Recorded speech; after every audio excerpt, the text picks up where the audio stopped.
Shalom and good morning, afternoon, or evening, wherever you are. I'm Pandora, and today we are going to be making your own mermaid top.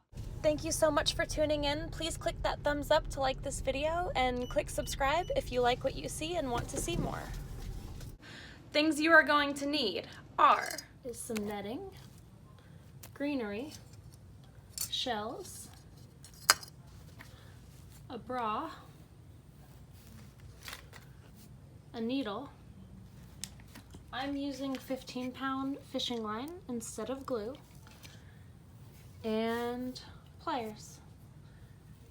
And what we're going to do first is sew the greenery on, which I've already started on this side.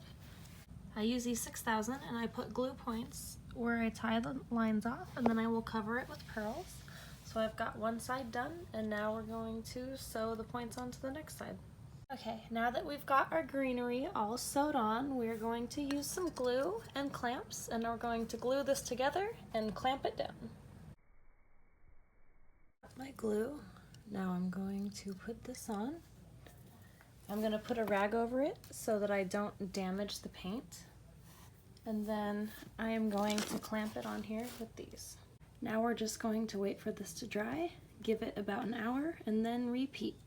I find it best to do one side at a time, so to not rush. Okay, so now that you've done all of that, you should be ready to take your clamps off of your shell. So we're gonna start and see how this turned out. Take off all these clamps. And like I said, it's better to use a protective cover over your shell to not hurt the paint.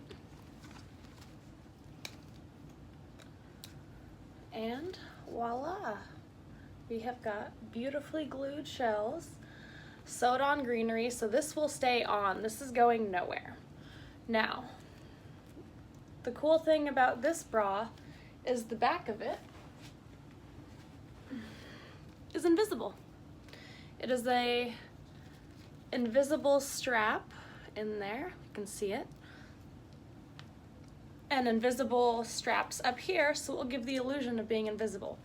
Now what I'm going to do is add on netting straps, which I was going to sew, but I thought secondhand that since this has removable straps anyway, what I'm gonna do is make netting straps that have clips and can clip on and off so that it becomes a strapless different top or a netting strap top.